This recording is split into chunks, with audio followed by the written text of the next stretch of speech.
Man Our Nation, are you ready for the best damn sports show on the planet and on the radio?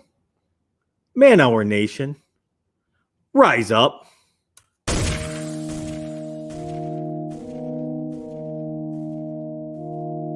You don't want to be every time, no. I would like to personally welcome you to Man Hour After Dark. Say that thing. While I bring you the host, Mike, Buck, and Cone. You know, ain't no more to the sports talk than what you about to hear right here. I second that. Go. You know that it's us when we talking about sports. Giving you facts on the field to the core. Tune in, we need the support. 1 hour too short, still listen some more. On all your stations, not dropping no music. Stripes like Adidas, but Nike just do it. Down 4 in the 4th, we go for the win. Michael 2 seconds, we taking it in. Buck, Mike, and Combs, you know what's going on. Man, now we're After Dark, no LA, we the big spark. No 4th and inches, won't cut short. Got the best talking, it's all sports. Buzzing more than buzzer beaters. We coming live, all 3 speaks, go.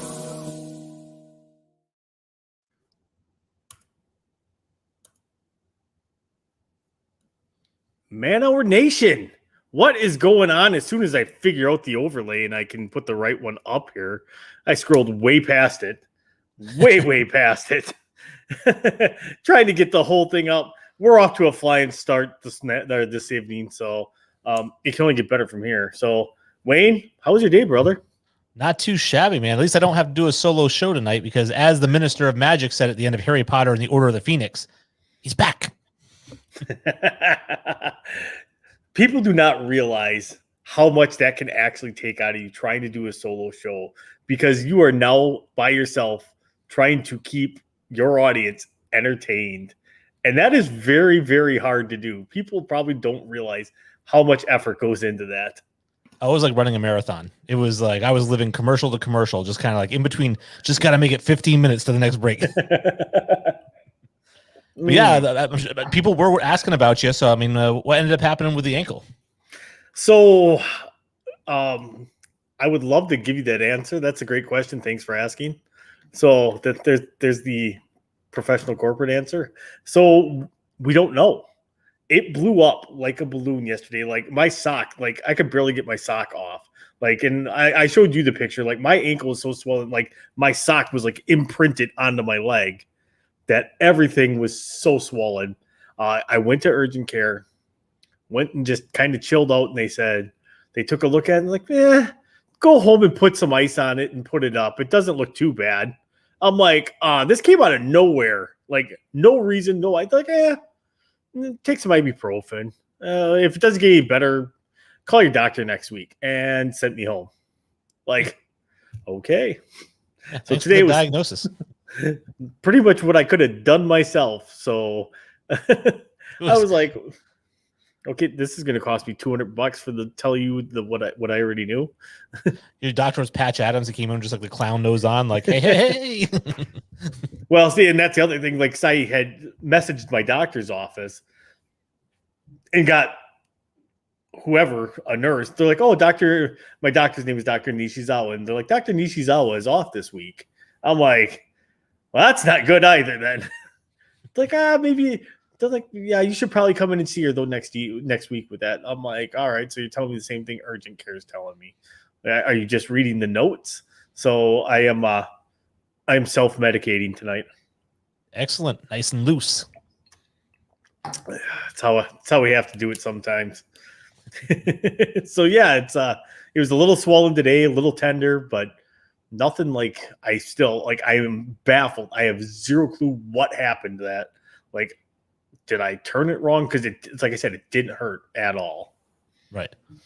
Yeah. Very bizarre. I don't know. And then it's like, what do? You drink water. You're like, well, there's so much water down there. If I drink, but I know when you drink water, you start to empty water faster as well. So I don't know. It's like a whole thing. And that's the thing. Like, ever since I started this new job as well, like I drink a ton more water. Like they gave me like a really nice like water bottle. So like I want to drink water more. So like I drink my pot of coffee in the morning when I get in, and then I switch over to water and I drink water the rest of the day. So it's like, well, my water intake's up. Like, I don't know why I'm retaining water. Like, because that's at first what it looked like. It looked like I was just straight retaining water. Yep. But then like you would push on it and like it wasn't like squishy. It wasn't like my skin wasn't like hypercolor t-shirts from back in the day. Like, so like it wasn't like holding like a white color or anything like that. It was just really hot and all swollen up. And I'm like, if I was retaining water, it would have been more than just in my ankle. Like my foot was normal size and it was just my ankle and my lower thigh or my lower calf. So I don't know. It was one of those bizarre things that, the human body just does weird things. Yeah, for sure. I know I've had issues like that with my ankle. The first time I ever did, I thought I sprained my ankle. I was walking out to my car and it was just killing me. Went to the doctors. It was red, swollen, hot to the touch. And they said what it was an infection. And I said, well, how did I get an infection in my ankle? I don't have any open cuts or anything like that. And they said, so I'm a really active person and I rub my feet together in my sleep. And when you rub your feet together, it opens up the pores in your feet and then the dirt and like the bacteria that's on your feet gets into your feet and you get an infection, I guess. So note to self, it's like grinding your teeth, except, doing it with your feet. Yeah, they gave me some prednisone and I was fine. Just weird. Just stuff like that. Like, I always joke that, like, my life is like Forrest Gump, except sometimes in a bad way. Where, like, I have weird medical things happen to me. And it's not, like, at this point, they're like, yeah, we don't really know what caused it. I'm like, yeah, just chalk it up to, that's pretty much what happens to me. Like, if it's a medical issue and it's, like, worst case scenario, it's probably what it is for me. You know what reminds me of is the stand-up bit Louis C.K. did, right, where he talked about going to see his doctor about his ankle because he's 40 now, and he was then, he's probably like 50 now, but he's like, I go to see my doctor, and then I'm like, hey man, my ankle is just killing me, and he looks at it, he goes, oh yeah, the ankle's worn down, like that's his diagnosis. He goes, so I was like, okay, so what do I do? And he's like, well, here's some stretches you can do, and he's like, well, how long do I have to do those for? He goes, no, that's just something you have to do for the rest of your life now. So Louis C.K. was like, well, couldn't you do like a surgery or something? I mean, if I was an athlete, he goes, well, you're not an athlete. All right. Let's just stop you right there. So I will say, like, my first 2 knee surgeries I had, the doctor I had do them was the orthopedic surgeon for the United States Olympic ski team. Mm-hmm. And when Bruce Smith tore his ACL, he did Bruce Smith's ACL. So he was actually a pretty renowned surgeon. He did an amazing job on mine. So I was pretty happy with that. Nice. It's not every day you like get to walk in his office, see like do you remember the Bruce Smith Sports Illustrated with him on the cover? It's like kind of dark and it's got him in the Bills. He's looking all mean. Do you remember that? I think so. So he had that in a frame and autographed from Bruce Smith. Said Bruce Smith, hey doc, thanks for putting me back together, Bruce Smith. Nice. So, all right, we got a lot of stuff to talk about tonight. Like, I love this time of year. Like, right now we got training camp going on. You have the NBA the NBA draft going on right now. You have trades happening like crazy, and you have MLB trades going on. I keep wanting to be like, this is the most wonderful time of the year. Yeah, no, I like this time of year. I actually kind of like when they're playing more, particularly football. When football season, that is where it's all about. Other than that, the draft, I like the draft. There's always a few trades during that. But yeah, the NBA draft is so much different than the NFL draft because in the NFL draft, you have to get the trade done before you make the pick. And in the NBA, you can pick a guy and then trade him, 3 picks later. You mean like picking Robert Tractor Trailer or the Mavericks picking Robert Tractor Trailer and you trading Dirk Nowitzki for Robert Tractor Trailer? So, hey, Tractor Trailer was a pretty solid player at University of Michigan. And not so much for the Milwaukee Bucks or in the NBA. Rest in peace, Trailer. That's right, R.I.P. Yeah, because I think he passed away like 2 years ago.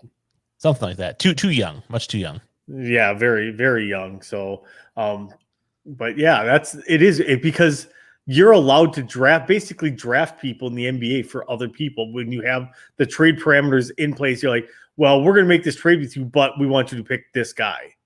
Right. Like, it's weird like that they'll openly talk about, like, I'm like, technically, would that be like tampering? But it's not. Like, I don't get how that all works in the NBA because like, oh yeah, they worked out a trade and they said, yeah, you're going to pick this guy. And so as soon as you pick that guy, just to ensure that the trade happens, then we'll make the swap. Right. Well, because the Mavericks actually drafted Trae Young and the Hawks drafted Luka, and they swapped. And then there were some picks involved as well. Similar to Chris Webber. If you remember, Chris Webber was the number 1 overall pick by Orlando. They traded him to Golden State, who had picked Anthony Hardaway 3, but Golden State also sent back 3 first-round picks. Yep. Which, man, looking back, like, if Penny Hardaway never got, or his knees would have held up, he was on his way to being one of the best of all time. But I mean, phenomenal. that was almost a steal. And as good as Weber was, that was still almost. I think today, if that were the case, and you have 2 players with those skill sets, I think you still make that trade. Well, just because of Orlando already had Shaquille O'Neal. They were signing Horace Grant at power forward. Not that you would rather have Chris Webber, of course, but they were saying, hey, we need a point guard. Scott Skiles, I think, was on his last legs. So I was going to say they had Gritty Goody Scotty Skiles and Dennis Scott. Yeah, D3, who was really more of a small forward. Nick Anderson was your 2 guard, first draft pick in their franchise's history. But Penny Hardaway was the no-brainer, and I guess that Shaq had worked with him on the set of Blue Chips and said, I want this guy, like draft this guy, number 1. And Orlando figured out a way to get him. I suppose they figured out a way to get him and capitalize. But who went number 2 in that draft? Sean Bradley. That he did. The best player that you never heard of, I feel like, from that draft, and he was a good role player in the NBA. I think he was in that draft, was Terrell Brandon. Okay. Was that the same? I think that was the same draft. I thought Terrell Brandon was in the Dikembe Mutombo, Larry Johnson draft. You're right. Yeah. He was, because Stacey Augmon was in that draft. You are correct. Yes. That was like when the UNLV guys all got picked. Anderson Hunt, not Kenny Smith. Who's the other one? Yeah, Greg Anthony. Greg Anthony, yep. I can never remember the 5th starter name from that team, though. I'm surprised I can remember 4. Right. That's the only. I remember Anderson Hunt. I remember Larry Johnson, Greg Anthony, Stacey Augmon. Outside, BC says, see you next year. Oh, what's up, boys? Oh, thank you, Rizzo, not only for 2016, for the great haul he just brought in from this club for the Yankees. Oh, so the Yankees must play the Cubs next year. Or he's just saying, the Cubs are done for the year, so see you next year. Yeah, probably. He gave up on them. I said that he would give up on the Cubs before Memorial Day, and I think they made it like another month after they got swept by the Brewers, and then he was like screaming about everything. As Buck chimes in, Combs, you suck. So, yeah, we're going to get I would like to get a little bit more in depth on, and I think we're going to do a little bit later here, is the NBA draft, some of the trades, some of the best and worst trades, if we have time to get into that as well, too. So, are we doing the trades, or are we just going to do the draft picks? I think we'll talk about who we think. We already know who's going 1. We'll talk about that, and then we have 2 and 3. We'll predict, which again pretty locked in.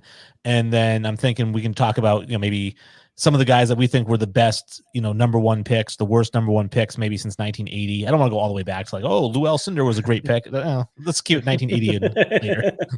80 and later. Got it. So with that, we are going to take our first break of the evening, and we will see you back here in 2.5 minutes.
So breaking news as we're coming out of the break here. So for the third time today, Max Scherzer's name has been moved around again. I know it was the Padres, and then it was Anaheim, right? Who is it now? Now the Dodgers are making significant progress on a deal for Scherzer and Trey Turner. So they're gonna reunite the Turner brothers apparently too. All right. Well, it's just I'm like, that Scherzer situation is literally changing by the hour right now. well, because, and I brought it up yesterday, is that he's having maybe the best year of his career statistically. ERA, WHIP is 0.88 something. I mean, he's had lights out this year. He's an unrestricted free agent next year, so you're going to get, a guy going for a World Series. I think that what happened was, I'm guessing the Padres came in, the reports came out, the Padres were negotiating, and then everybody started calling like, we can't let the Padres get this guy. I'm going to agree with the field on that one. You can't let right now, the Giants are leading that division by some whatever miracle. Like I called it, like I said, I thought they would be around 500, but I said they're going to be a scrappy, gutty team this year. I never thought they'd be in first place still. However, the Dodgers are close in second. They were, as of a couple days ago, they were 2 games back. I'm not sure if that's still the case. And then the Padres are 4.5 back. Do you really want to let the Padres add another dominant starting pitcher? They have Yu Darvish. They have, it's Joe Musgrove, I believe, that they have. And then they would add Scherzer to that rotation. Good luck with basically 3 number ones riding your pitching staff. Yeah. I mean, whoever he goes to is getting an absolute gem. At this point, I'm pulling for the Angels to get him. Just because him and Ohtani on the same pitching staff would be pretty amazing. Well, and it would probably breathe life back into their playoff chances. And my understanding is they're kind of out of it, aren't they? Like, they're not really in the hunt. So why would they make a move for him? They're not terribly out of it, I don't believe. But that's like the Mariners. The Mariners of all teams have been connected to all kinds of big names too. And I'm like, why? You started off the season hot, but you're I guess if you get a guy like Kimbrel, it's different because he's locked in through next year as well. But getting a guy who's going to be a UFA in the offseason, I mean, it only makes sense for contenders right now. Right. And how the Yankees keep restocking their farm system literally year after year with their draft picks. Like, whatever the scouts are doing, obviously they're doing it right. Because every year they're in on big names and have the prospects. Like, oh, Yankees got the prospects to give up to get them. Like, I just don't understand how they continue to do that. Yeah, they go out, they get Gallo. They give up 2 of their top 12 prospects to get Rizzo in there. They're still in on Trevor Story. The thing that doesn't make sense about those 3 guys, they're all hitting 240. Like, I understand you've got some power and you get some pop in the lineup, but they already have pop in the lineup. Why are you getting guys who can't even hit 250? Because they want an all lineup of guys that can either hit a home run or strike out. That's what I'm assuming they're going for, because Giancarlo Stanton can hit a ball 500 feet, but he strikes out a ton. Aaron Judge can hit a ball 500 feet, strikes out a ton. Like, well, Stanton's a 300 guy, though, isn't he? I mean, I don't know about right now. Normally, every year I thought he's like a 300 guy. No, he's average about 240. He's a 230 to 240 guy. He's a Bryce Harper type, where chicks dig the long ball, and that's kind of what the Yankees are going for. Because, like, they were talking about trading Luke Voit, which to me, Luke Voigt's probably one of their top 3 players on their roster. But he actually hits for average, not as much power, but he hits for a better average. Right. Well, I think we talked about it a couple shows ago, right, where we talked about how it used to be the Rob Deers and the Dale Murphys and whatnot used to hit 230 and hit 40 home runs. And then it shifted to like the Frank Thomases, the Ken Griffey Juniors, who hit 325, 330 with 40 home runs. Yep. And now it looks like it's shifting back to the, like you said, it's a strikeout or a home run. Just swing for the fences every time, and we're going to take our chances. And I think a lot of that is because of the state of the game. And, offense sells. And so these guys, like I said, Bryce Harper will go. Actually, Bryce Harper is kind of a bad example. He actually can hit like 270 or 280. But, a lot of these guys that like your Giancarlo Stanton, that'll hit 243, but he hit 43 dingers, and that's all that matters, because he had 116, ribbies, and he had 103 runs scored. Like, oh, he's amazing. Like, to me, it drives me nuts that the get him on, get him over, get him in type of baseball. Like, the stolen base is the lost art of baseball now because everybody expects to go up and swing for the fence. Mhm. So nobody steals anymore. Like Which is that is funny, my. Oh, go ahead.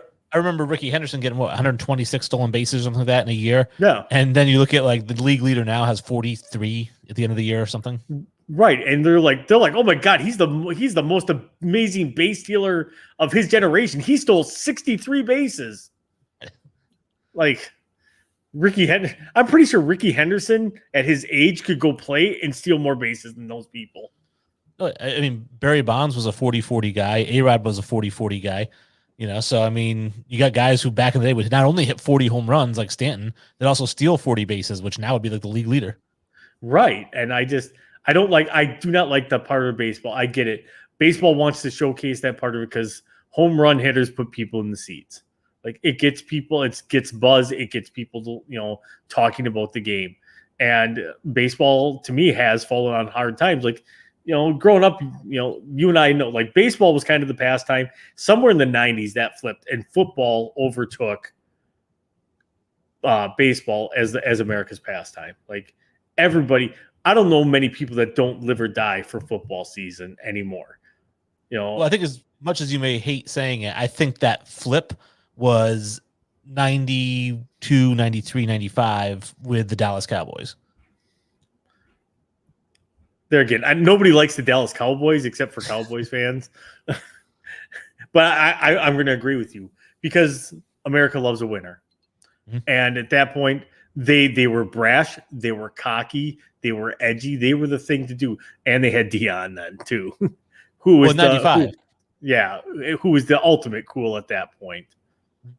Now, I love Dion. I think Dion still to this day is the best shutdown corner of all time. Although I will say I would put Darrelle Revis up against him, Revis Island against Dion, because Revis, even at 5'9" and Dion was like 6'1", Revis, if you look at the stats, like he held people to Randy Moss under 50 yards receiving twice, Terrell Owens under 40 yards receiving. I mean, he was a monster, and he would go one-on-one. He had no over-the-top help. Like Darrelle Revis was going one-on-one with guys.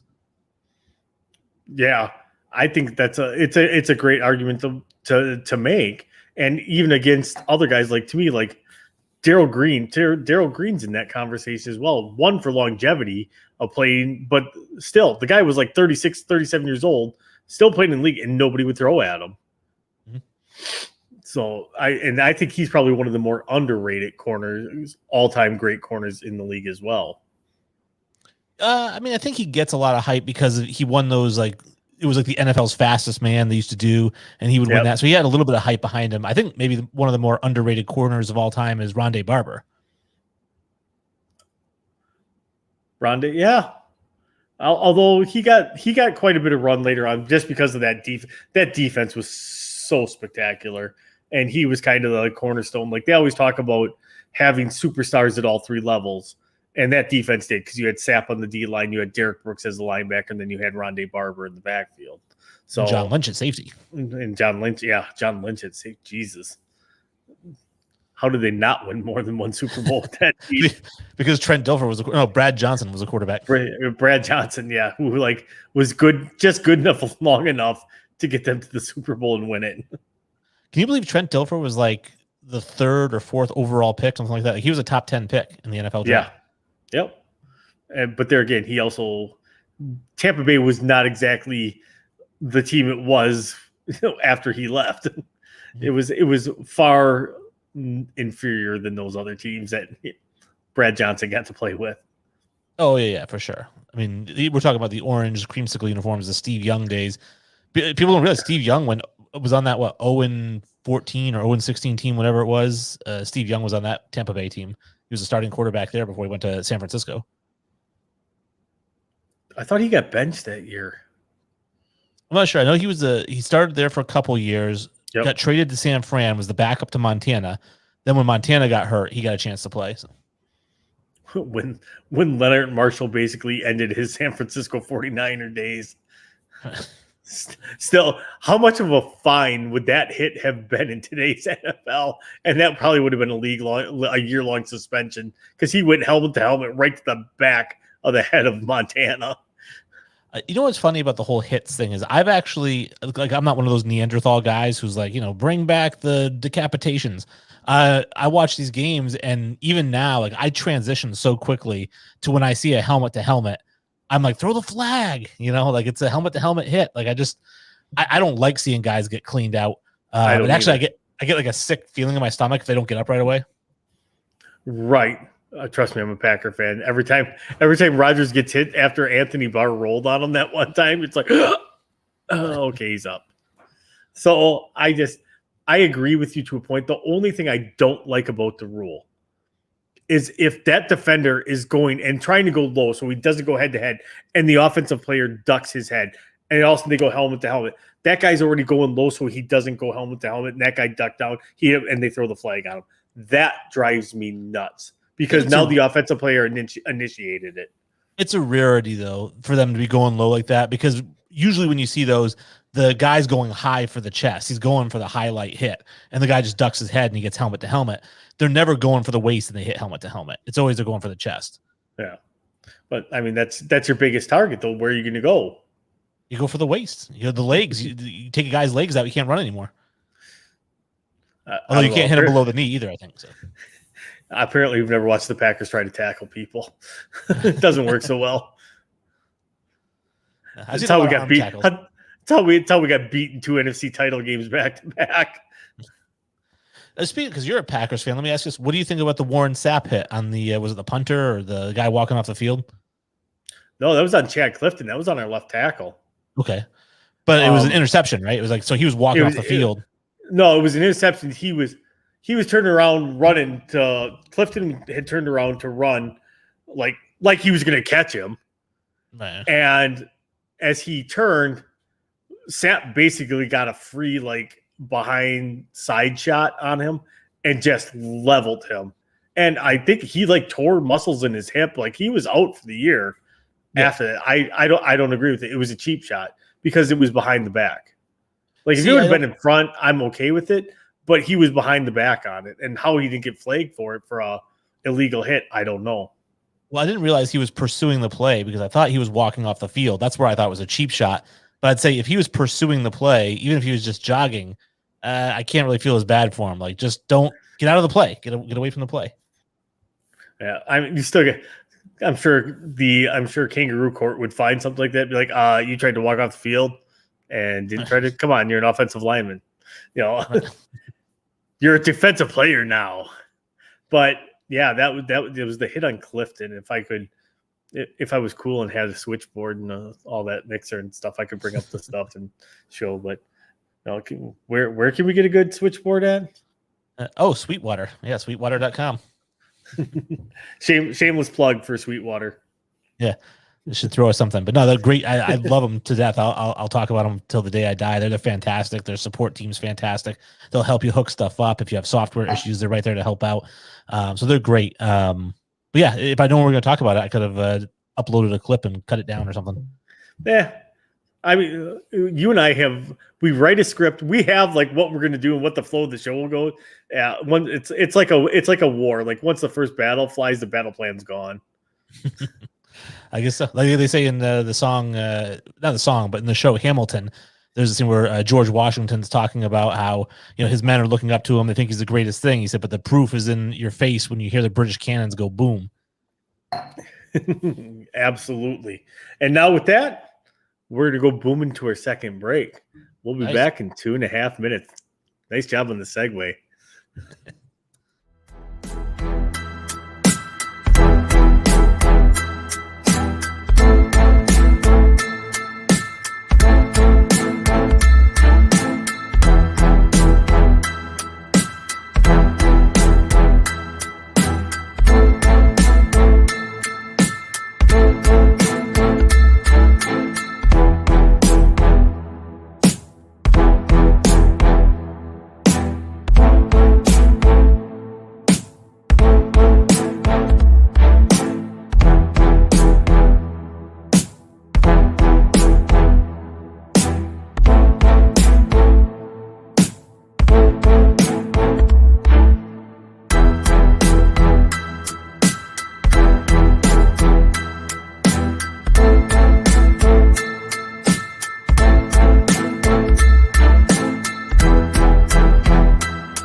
And we're back from break again. And I think what's going to be a common theme coming out of these breaks, we have more breaking news coming out of this break. So the trade is now official that Russell Westbrook is now officially a Los Angeles Laker. The Wizards have agreed to trade Russell Westbrook, a 2024 second-round pick, a 2028 second-round pick, to the Lakers for Kyle Kuzma, KCP, Montrezl Harrell, and the number 22 pick. Wow. I still don't get how this money is balancing out because Kentavious Caldwell-Pope, Harrell, and Kuzma's contracts aren't coming out to $40 million. Oh, they are, because again, Harrell I think is at 12 or 13 million. Kuzma is at about 5 or 6, so that's your 19. And I want to say that KCP is like 14 or 13 million. Like he got a 1 year or 2 year deal for like 26 million. So I think you put those three in it. That's how they made the money work, was with him. And then it only has to be within, like, I think that you can't bring back more than 110% of what you send. So they still have a little bit of leeway there. But I don't understand the trade for the Lakers. We were talking about it before because I love Russell Westbrook. I mean, I love Russell Westbrook. I think we talk about guys being buddy and going easy on each other. That is the opposite of Russell Westbrook. He's out there to win, and he plays 110 miles per hour. He plays all in. He leaves it all on the floor. He, to me, is a modern-day Allen Iverson in how he plays the game. But like Allen Iverson, tends to be a little bit out of control, doesn't tend to always work with the flow of the offense. And if you're not on the same page as him, then it's not going to work out well. And generally when you go to LA, you have to be on the same page as LeBron. So now you have two guys who have different pages and they want you to be on the same page. I see this working out about as well as Chris Paul and James Harden playing next to each other in Houston. Like I do not like this trade at all. And like, our reasons are almost the exact same because I don't think he's a great fit for that Lakers team with those players that they have around him because Russell likes to shoot a lot and he likes to miss a lot.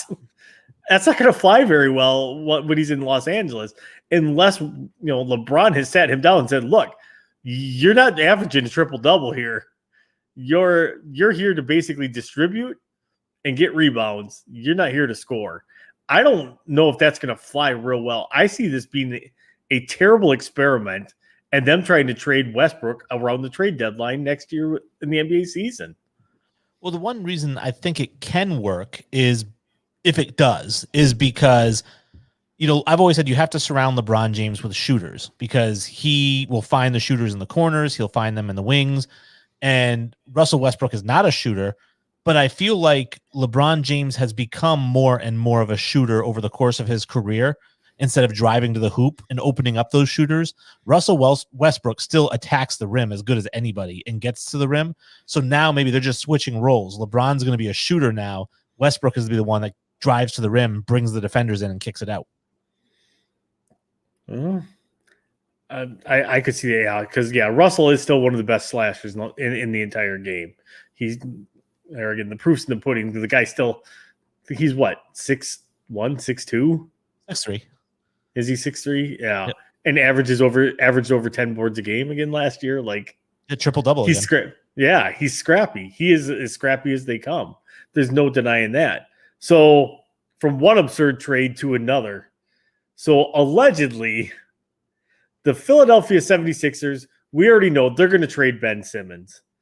So apparently they contacted the Golden State Warriors and said, "Hey, we'll trade you, Ben, for Andrew Wiggins, James Wiseman, and 4 first-round picks."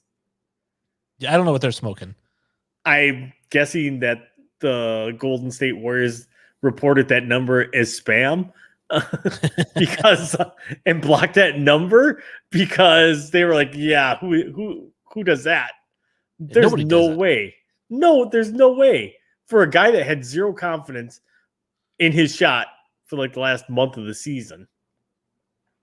I think Ben Simmons is still a fantastic all-around player and a good defender, which they can use there. But to put in perspective, Andrew Wiggins is a 20-point per game scorer. And he's only 26 years old. James Wiseman's only 20. He's 7 feet tall. And in only 20 minutes a game last year, he averaged 11 and a half and 6. So he looks like a young Embiid type. And then, it just doesn't make sense. And then 4 first-round picks on top of that for Ben Simmons. And how does Ben Simmons fit into that team? You've got Steph, you've got Clay, and now you're going to put Ben Simmons at small forward? He can't shoot a lick, so maybe put him at point guard, and then Steph plays the 2 and Clay's a 3. I don't even know how it would work out. It just the fit doesn't work for Golden State, and what they're asking for is just absolutely ridiculous. At that point, I'd be like, hey, are you sure you don't want Steph and Clay and 4 first-round picks? Right. Yeah. I think one, they're insane for their asking price, but as the saying goes, you miss 100% of the shots you don't take. I mean, I guess. So there's no way. There's no realistic way you make that trade. I don't know. I don't care who the team is. They're not making that trade, mostly because you're not giving up 4 first-round picks for a guy that's struggling shooting the ball. He can play defense. He is still an all NBA defensive talent. But his shot, his confidence is gone in his shot. There is nothing there. I do think he needs to change the scenery because there again, it's like a lot of the times with baseball players, he's struggling hitting. They trade him also the guys hitting 350 for his new team. Different hitting instructors see something different, makes different adjustments. And I think that's what he really needs with his shot. But there's no way they're getting close. If they're lucky, they get a player in 2 first rounds for him. Yeah, I think that, like you said, taking your shot, I'm a big believer that you got to shoot your shot, and I liken it to, remember in high school when you're looking at the pretty girl and you wanted to ask her out, but you didn't because you might get embarrassed if she says no. And I always think you got to shoot that shot. So when you propose a trade for a guy like Ben Simmons, who is an all NBA product, and yes, he needs to work on his shot, but other than that, he doesn't have a whole lot of flaws in his game. So if you're looking at a player like him and you're calling the 76ers about him, that's like going up to the pretty girl and saying, hey, I just wanted to see if you wanted to go to a movie on Friday.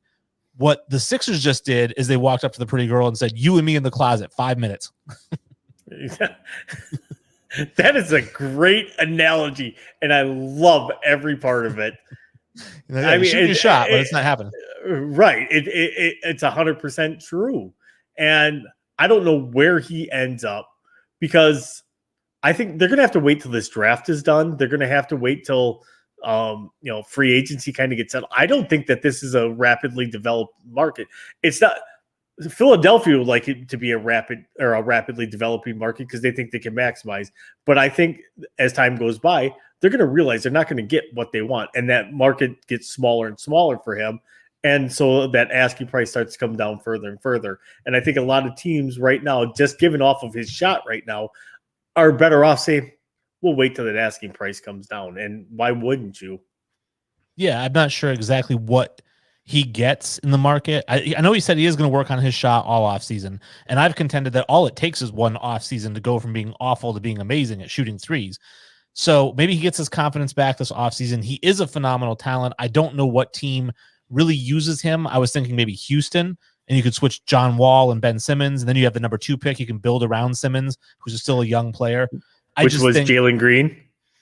Jalen Green, right. So you have Jalen Green and Ben Simmons. I just don't think that Houston would do something like that, like swap, or no, not Houston, Philly. Philly wouldn't take John Wall straight up for Ben Simmons. No. They're going to want picks, Yeah, and they're looking to try to do the Oklahoma City thing on that so they can maintain their relevancy with their core that they have currently. And I mean, I get it. I get why you're doing it. I just know that you're not going to get what you want. Like, next thing you know, it's going to be like another Markelle Fultz situation. They're going to trade him to Orlando for 1 first round pick because they know it'll be, and they'll ask for no protection on it because they know it'll probably be a lottery pick. Well, you brought up Oklahoma City. So let me throw this trade out there for you. And think about Philadelphia, who has all the talent in the world to make it to the NBA Finals. Embiid's a legit big man. Tobias Harris is a 23, 24 point per game scorer. They've got good pieces there in Philadelphia. They need a good point guard. How about Ben Simmons for Chris Paul, who just made it to the finals this past season? Phoenix gets younger, puts Ben Simmons in with their young core, and then Chris Paul goes to Philly and leads them to the finals. But it all depends now because he has that option. He has a $40 million option. If he opts in, I could see it, but he has the option to opt out. And they're talking that if Chris Paul opts out of his deal, that he could probably make another $100 million if he opts out. And so he could potentially be a free agent, and Philadelphia could just go straight up after him without giving up anything. Oh, I guess. But he's a guy that I think would be a great fit there. I agree, but how much of it does he want to ring chase then at this point in his career? Which he's still the point guard. He's still got a lot in the tank. He's proven that time and time again. I think like Chris Paul is one of those players that every time we're like he's getting old, this is the year he falls off. He just keeps going. He's the Brady of the NBA. Well, every team that he goes to gets better in the first year that he's there. Oh, 100%.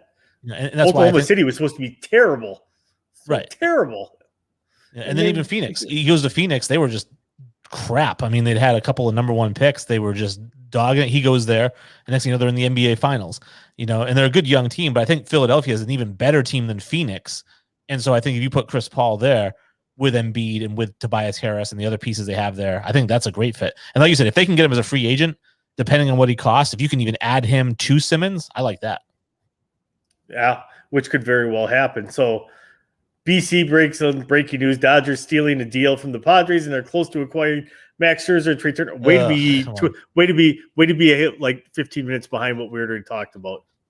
Not only that, but can we cut it with the close to acquiring? There's 8 teams close to acquiring them. Are you going to put up the poster every time? So every like I said, every break it's been something different.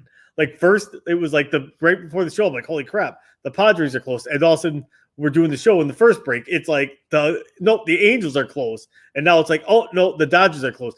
This break it'll probably be the Giants because that's another team that was in there. Maybe next break it's the Mariners. Who knows? The Red Sox. Yeah. Right. Which is another name that was attached to them. They basically the only team that the Nationals ruled out and said we don't care what they offer us was the Mets. Right. They said they could offer us their entire team and we're going to tell them no. Right. Which is just as crazy as asking for 4 first-round picks, Wiggins and Wiseman. Right. Breaking news, Wayne G is close to acquiring a throat punch from Ghost. And with that, to protect Wayne G, we are going to take our next break. We'll be back in 2 minutes after this one.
And we're back again. So one thing I didn't do at the beginning of the show, if you have not gone and liked and subscribed to us, you should be doing that now. If you have not gone over to Sports Infinity 5 and liked them on Twitter, you need to do that as well. Wayne, tell us everywhere that we can find you. Oh, sure. So Infinity Sports is a groundbreaking podcast, and it is a once-a-week podcast that can be found on Twitter at Sports Infinity 5. You can see it under my name if you're watching live. If you're listening on the radio, at Sports Infinity 5. If you want to check us out on Instagram, we're a little bit less active there, but that is at Infinity Sports Podcast, and on Facebook at Infinity Sports Podcast. We also have a TikTok you can check out, but usually the TikToks are just like little 30, 45-second clips of the show I just did to try to tease people into listening to the whole show. We are definitely a great show. We do about a half an hour of me solo, kind of recapping the sports for the week. If you've listened to me for 2 hours yesterday, you can listen to me for half an hour. And then the back end of the show is an interview with somebody. Right now, we are booking Gerard Ward. He was the #1 high school player in the country, basketball a little while back, and went to Michigan as part of the Fab 5-2 with Maceo Baston, Maurice Taylor, and I believe Robert Traylor. All right. So you're going to have to let us know when you line that interview up so I can tune in and listen to that one, because I'm pretty excited to hear that one, because there again, they were dubbed the Fab 5-2. They really fell short. They weren't a terrible team by any stretch. They were a good team, but they did not obviously meet the expectations that they had on them. And there again, you put that kind of pressure on 18-year-old kids, most of them are going to not live up to it, you know. Right, exactly. They didn't go to back-to-back national championships, and they definitely didn't even make deep Final Four runs. A lot of that had to do with Gerard Ward, actually. Like I said, he was the #1 player in the country. He's the reason they were dubbed that, and he just had some injury issues all through college, never quite made it in the NBA. I don't think anyone drafted him. He's a public speaker now. He does like motivational speeches, so I'm going to ask them about that on the show, and I really want to ask him about like the NIL license with the NCAA and how much money he thinks he would make today if he was a college athlete. So did you see the quarterback from Bama's got like $800,000 in NIL endorsements already? Oh yeah, they said he has $1 million deal that's pending right now. Yeah. So he's going to make $2 or $3 million as and he hasn't even taken a snap. Well, he has. No, but he hasn't started yet for Alabama. That is insane to me. Yeah, like crazy world. And the other part, and like we've been trying to get to it for a couple of days too, is the player association that the college players have, which actually was authorized about 3 or 4 years ago when the players from Northwestern took it to the Supreme Court and won that they were allowed to unionize. Yep, and with the NIL, I think that it makes sense, because now if you're going to have NCAA video games and you want to use the names and likenesses of the players, then they're going to have a union that negotiates that deal. However, I do think it's only a matter of time before that union starts trying to negotiate pay for play on top of the NIL money. Right. And at that point, what happens to the balance of power to NCAA football? Because now, as much as nobody wants to say it happens, boosters pay players a lot of money usually to play for their university. This now cancels that out, because they're going to get paid regardless. Right. You're going to get a Nike deal no matter where you go. Right. You know, if you go to a Clemson, you're probably getting a Nike deal. You know, does this help like the overall landscape of college football, or does it hurt it? Does it make the rich get richer? Like your normal powerhouse programs, like, okay, yeah, all the players are going to get paid XYZ, you know, and now the boosters, but then does that open up the doorway for those boosters to be like, well, now I can pay these players more. So the richer universities can now, that have nice, you know, alumni that are boosters that pay players anyways, you know, do they pay that much more on top of that? I know. Can they give that kid, you know, here, kid, here's a Ferrari to drive around until you know, the next 4 years, you know, win us a national title. Well, they still can't get any money from the university, but it's like you said, whereas the boosters, it depends on how it's structured. So if I'm a booster of Alabama and I own a Ferrari dealership, I could give a Ferrari to a kid, you know, and say, hey, he's advertising for me. I put him up on my billboard. Now that Ferrari is payment for his advertising, it falls under the NIL. It doesn't matter that you're a booster. I think there's a lot of muddy area there, though, where, again, does the university authorize that? Do they tell the booster, hey, we want to get this kid here. Can you give him a car? And so it's kind of, he's getting it from the booster for doing an advertisement, but it was orchestrated by the university, which they're not supposed to do. So there's still some muddy water there. Right. But does it clear it up any more than it is currently? Like, well, right now it is pretty cut and dry. Like, no, you can't do anything for that athlete or you're going to get ripped to shreds. Exactly. Not only can you not do anything, your boosters can't do anything. Even people who aren't even associated with the university couldn't do anything. You know, that you couldn't even have somebody buy you a lunch or you'd lose your eligibility. So that's a lot changed. And I think good, because I hate the NCAA. I would love to see them crumble, and the balance of power needs to be shifted. I think that the players should get paid to play there at the university. I think that they should also get paid commercial money. I mean, it's semi-pro. It's no longer amateur athletes. It's semi-pro athletes. Yep. Yeah, because what was it, 2 or 3 years ago, too, Ed McCaffrey was trying to start basically, instead of college football, a basically semi-pro. Okay, kids, you don't want to go to college? Come play in this league. We will pay you to play, and then you can go be eligible for the NFL draft in your 3 years whenever you become eligible, because you hit your 3 years out of high school. But you can come here and actually get paid. Like, and I'm surprised that didn't gain more traction than it did. I mean, I guess there's a lot of people probably at play that probably made Ed McCaffrey shut up at that point. Well, LeVar Ball tried to do the same thing with basketball. He was like, I'm going to start a league. It's going to be called whatever, Big Baller League. And if you're a high school kid, you come play here. We'll give you $100,000, $150,000 to play in the league instead of going to college. And then you do your 1 year in the Big Baller Brand League, and then you can go to the NBA. Now, football is a little bit different because you have to have those 3 years removed from your high school class. But that's where I think the NIL has kind of cleaned this up a little bit, because if you were to start a pro league today, even if it's the XFL, right? I mean, how much money can you honestly afford to pay these players? It's probably going to be less than what Bryce Young is getting at Alabama this year. Right. So why not just say at college? Very, very true on that end. It's like, I'll be interested to see how it all plays out. Like I said, like apparently, like the Wisconsin Badgers quarterback Graham Mertz, like as soon as it got passed, it was like 2 hours later, he had his logo, he had his national letter intent stuff. Like he was already signing deals like 2 hours after it got passed. Like I think he was just sitting back waiting for it to get passed. Well, I think they said Derek King, the quarterback from Miami, has been extremely active. He's got a bunch of deals. He signed a deal with Panini for sports cards. Again, you got Young. I'm sure you're going to see DJ Ujulele is going to be one of those guys who, any of the big names, they're all going to get big deals.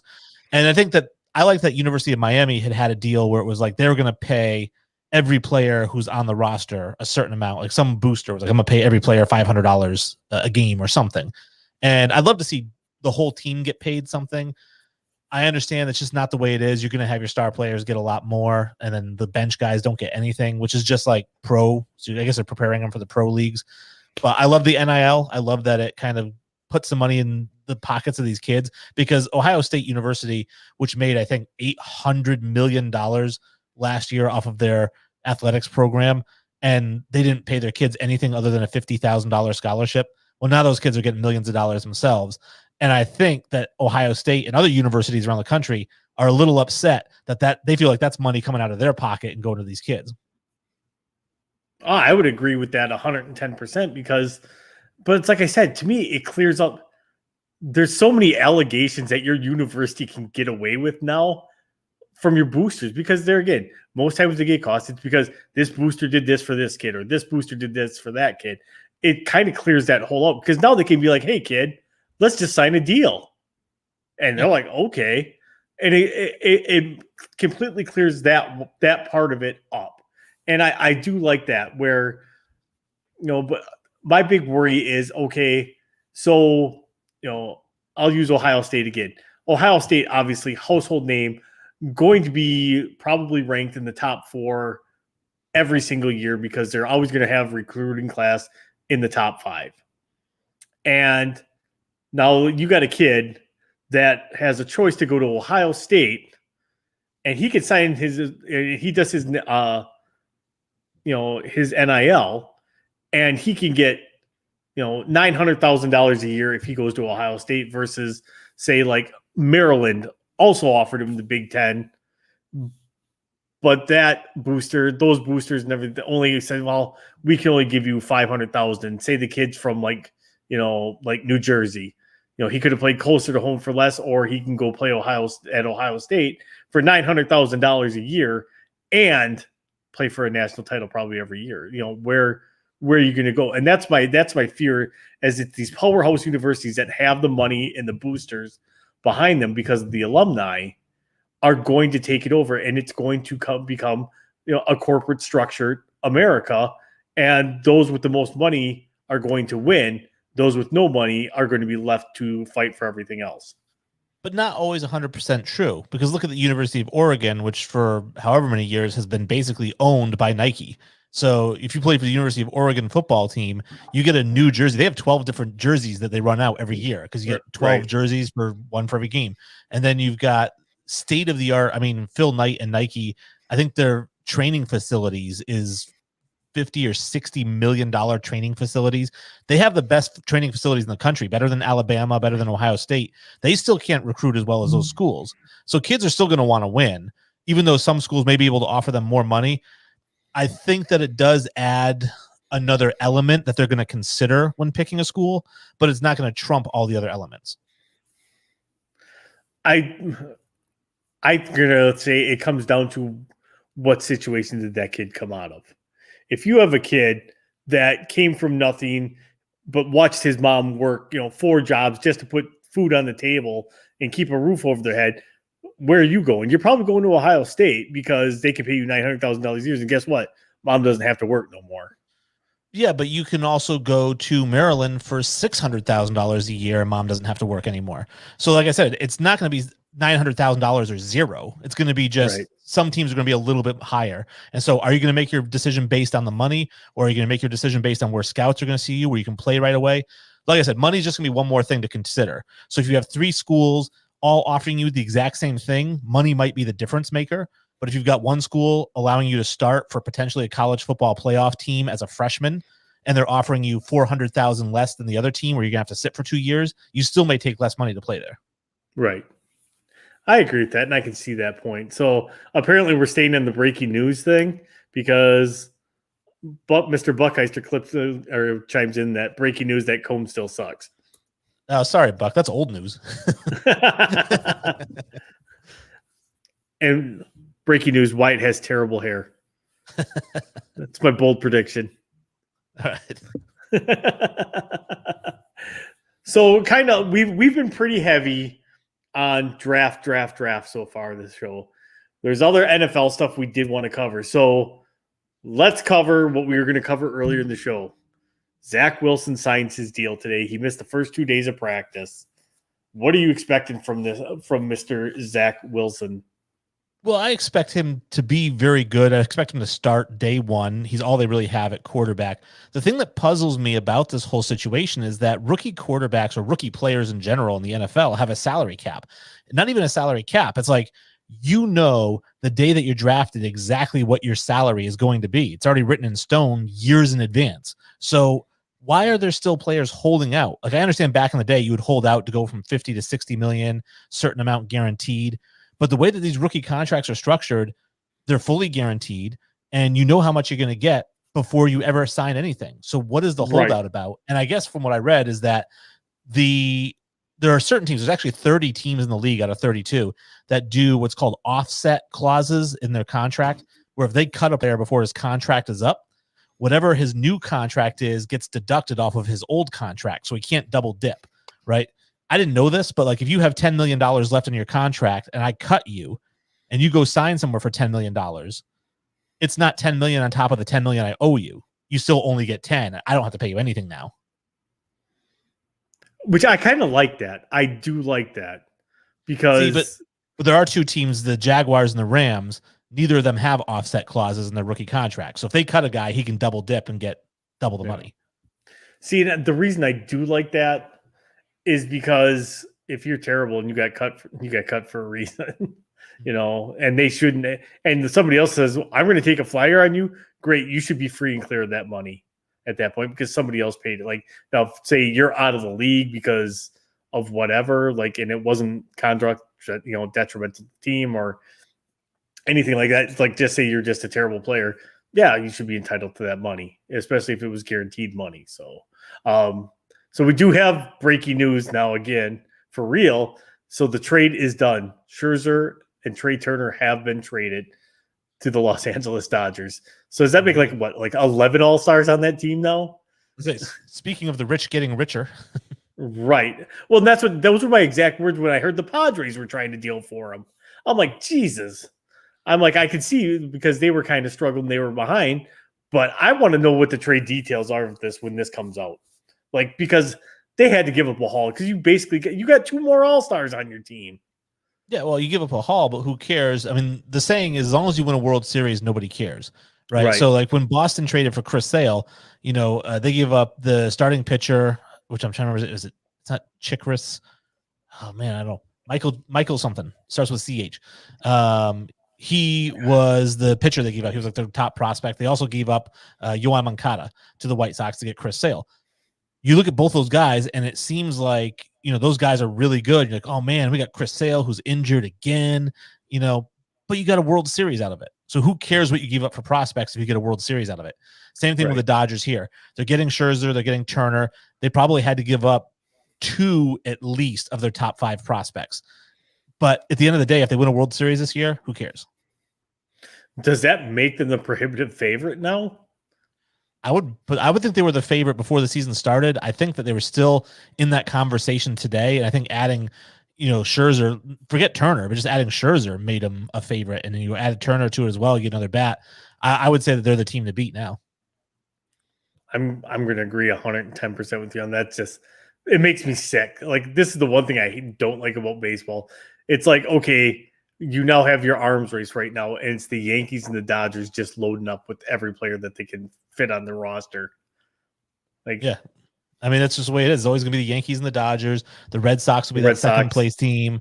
The Padres look like they're starting to spend money now. So, I mean, they're going to be one of those teams that will probably be in the mix. The Rays are always a selling team, but lately they've been buying. The A's have been buying this year, which is rare. So, I don't know. There's still some teams out there. You're just always going to have teams like the Pirates who are feeding all of those teams. All right. For about 30 years of my life, that was my Milwaukee Brewers too. We were just basically a farm team for other major league clubs. Right. Which isn't necessarily bad. I mean, you look at Prince Fielder, right? I mean, he signed that huge deal with Texas. They're regretting the heck out of that. Yeah, I mean, you can't really help that though. Like his neck, like he had that neck, broke whatever in his neck or did something with his neck that basically caused him to retire from that. So that's, I mean, if anything, it was luck on our part, right?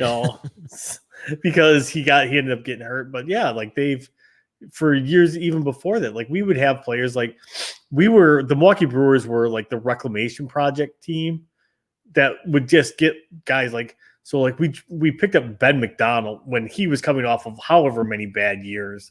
And he came and pitched for us and he looked like the Ben McDonald of like the early 90s. And they turned around and they flipped him for like a bunch of prospects. And I think like in his 3rd or 4th start, after he got traded, he blew out his arm and was done. Right. So that's just kind of good luck, I guess, when you trade a guy. Right. I mean, Hideo Nomo, same thing. Hideo Nomo came to Milwaukee. He hadn't been good in forever. Like he had that great rookie year where you had Nomo mania basically over in LA and that he didn't do squat, and then all of a sudden he came to us, and I think we ended up flipping him. Did we flip him back to the Dodgers maybe for a bunch of guys as well? Of course, we've also had the ones where we picked up like Eric Gagne, where it just blew up in our face. Right. Yeah. Again, it's not a perfect science. There's no crystal ball, right? You just got to trust your scouting department and your GM, and that they know what they're doing. Yeah, absolutely. So let's get back to we went off into the weeds. So with Zach Wilson. I do not like Zach Wilson at all. Okay. I think Zach Wilson is a bust in the NFL. I had said, I've gone as far as saying he will be out of the NFL before his rookie contract is done. Wow, that's pretty big. That's pretty bold, especially in the NFL where 90% of the time, if you're a first-round bust, somebody is going to give you a chance after your rookie contract. Because chances are, if you're not doing what they need to do, they're not picking up your fifth-year option. You're going to be a free agent after 4 years. Somebody's going to take the chance to see if you're a reclamation project or not. 90% of the time. Well, what is it that you don't like about him? Because I think that, he throws great accuracy. The deeper the ball, the more accurate he is. He throws from multiple arm angles. He's actually most accurate when he's on the run, rolling out. So what are the red flags that you see that make you think he's not going to cut it at the next level? For me, a lot of it is they're getting, and we talked about it the other day, is the Ryan Leaf syndrome. Ryan Leaf could make all the throws too. He looked great for 1 year at Washington State. And that's me. There's not the tape. The guy looked great for 1 year, which ironically bugs me with the Jordan Love pick. The guy had one good year and did not look good after that. So I'm going off the body of work that is out there. I don't think that he is going to be capable of keeping up with reading NFL defenses. I think he's going to struggle to pick it up. Playing in the Mountain West or the Western Athletic, there again, whatever it's called now that BYU is in, is a lot different than playing in the NFL. Again, most players don't play in Power 5 conferences a lot of times that are in the NFL. And it's going to be different for them no matter what. But I think it's harder for a quarterback that's not from a Power 5 conference to transition to the NFL versus a quarterback that did come from Power 5. Because in those Power 5 conferences, you're playing against a lot more NFL talent or NFL-ready talent. And whereas those non-Power 5 teams, you're not. And I think the adjustment gets bigger, and it's either a boom or a bust at that point with them. There's obviously there are exceptions to that rule. Carson Wentz is an exception to that rule that played at North Dakota State to me, and I don't think Carson Wentz is that good of a quarterback either. Well, I think that it's a double-edged sword, or it's a pendulum that swings both ways, right? Like, yes, they're not playing as much NFL competition as, say, somebody like Trevor Lawrence, but also he's not throwing to 5-star wide receivers. He doesn't have a 5-star offensive line. He doesn't have a 5-star defense. Like, his teammates are all 1- and 2-star recruits as well, and he's making them look good. Or he's throwing for 4,000 or 5,000 yards with those guys. So like I say, it's 6 of one, half dozen of the other. I just look at it from what he's capable of doing physically. My only knock on him is his size. I think he's only like 6'3", so he's a little bit on the smaller size. Ryan Leaf at least was 6'6". He was a big guy. He could take some punishment. That's the only thing I have question mark wise about him. I do question the Jets offensive line, but they did, get Elijah Vera Tucker, who's going to fit in right there. I think that Mekhi Becton was phenomenal last year for them. Yep. So that's coming along. They don't really have a running game. They drafted, I think, Michael Williams from University of North Carolina. And no, that was Denver got him. So Denver. No, they got Michael Carter. Michael Carter. Okay. So, Denver, the Jets are they don't really have a running back, and that's my only concern when you have a rookie quarterback that starts day one, is you want to have a guy that's going to carry the ball 25 times so that your quarterback doesn't have to throw it 40 times. The recipe for ruining a rookie quarterback is making him throw the ball 40 times a game. Right. Now I got to look to see who the running back is even in New York this year. I'm sure it's Frank Gore for season number 28. Is he signed by anybody right now? It seems like every year he signs. He makes Tom Brady look bad and how long he's been playing. Yeah, but yet every year somebody picks him up and he's productive. Again, He's productive. All right, let's see here. So right now the number one running back is listed as Tevin Coleman for the Jets.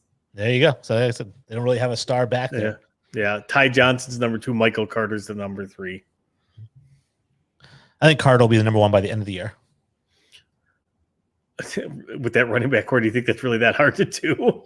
Well, no, I'm just saying, as a rookie, it's still pretty good to kind of come in as the third string guy, and then because he was, I think, a 2nd or 3rd round pick. I love Denzel Mims. I think what a great receiver. So he's got some weapons to throw to. And they picked up Corey Davis. They have Jamison Crowder still. So there are weapons there for him. I'm not buying. I'm not on the Zach Wilson train at all. Him and the Mac Jones. I know you love your Mac Jones, but it's like I said, all preseason, pre-draft, everything I've called it, the Zach and Mac is trash show. Yeah. All right. I don't really have negative feelings about either of those guys. The only guy I would be fearing taking snaps year one is Trey Lance, because he's an extremely rough project. Great talent. I mean, he's got tons of talent, but he needs time. So if they were putting him in day one, I would be really scared. I would agree 100%. And we've talked about that several times on this show. And part of the reason is we think that's part of the reason that Jimmy G's still a 49er. As much as they tried to move him, they didn't want to move him, especially if Trey Lance was their guy the whole time, because they know he's 2 or 3 years before he's even ready to take an NFL snap as a starter. Right. Which is why your boy Aaron Rodgers is going to finish his career in San Francisco. What do you want to bet? I'm a gambler. What do you want to bet? I think somebody else wanted to bet with me yesterday on it too. I mean, I would say him finishing his career in San Fran. I don't know if I'd bet money on it, but just a gentleman's wager. I would put that the odds are 1 in 31. I guess any of those 31 teams. So the Scherzer trade details are now starting to come out. So the Nationals received the top 2 Dodgers prospects in Kelbert Ruiz and Josiah Gray and 2 other prospects. So yeah. I don't know how close to Major League ready either one of those prospects are, though. I would have thought that they would have went for at least a couple of prospects that were close to MLB ready. It depends on what their plan is, really.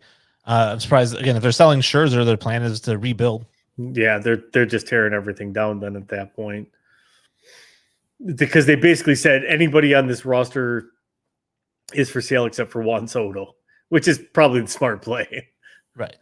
I'm a big Strasburg fan. I would have loved to see him and land in Boston. But I like it.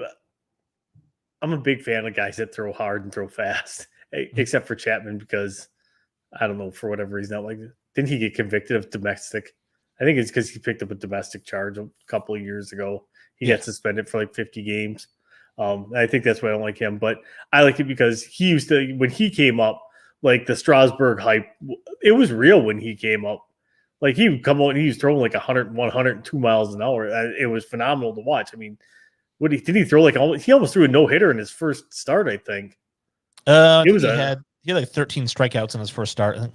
Yeah, it was amazing. So I really I'm on the same page you, because I really do like Strasburg. And I'm surprised, though, if they're going to fire so that they have not traded him yet. And you haven't heard his name floated at all. I think it's the elbow surgery. I think he's had 2 of them already. Yeah, he has. How much is that going to affect that velocity then? I don't know. He came back from the first one throwing 97. But that was probably a good thing. I bet you he could still throw 100, but I think they probably talked him into not kind of exerting himself as hard. Right. So now probably the biggest name left to fall yet, excuse me, is where does Chris Bryant land? Yeah, I don't know. I saw the Phillies were potentially in play there. The Mets, I'd love to see him go to the Mets, give some run support to Jacob deGrom. But I mean, who knows where he really lands? I think another name too. I mentioned we started the start of the show. Trevor Story is probably going to end up with the Yankees, I think. But the reason I think Chris Bryant's a lot better than Trevor Story, and so we'll see where he lands and what the asking price is for him. See if the Cubs can actually end up rebuilding their entire farm system with maybe 5 or 6 of the top 50 prospects. All right, and with that, Chris Bryant will get traded in the next 2 minutes because we're going to go to break, because that just seems to be our theme tonight. We will be back in 2 minutes.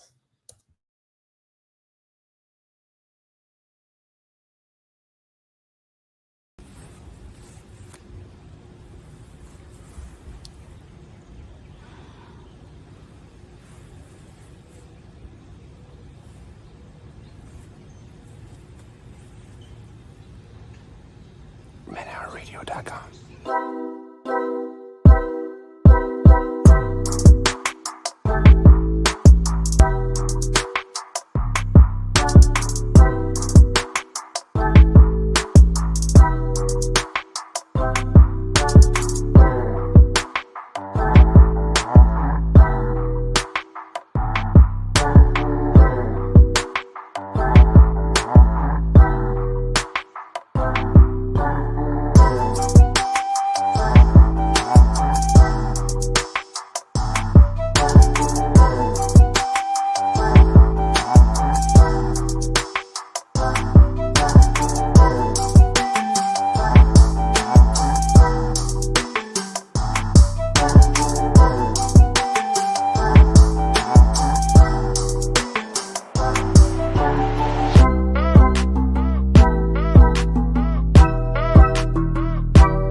There again.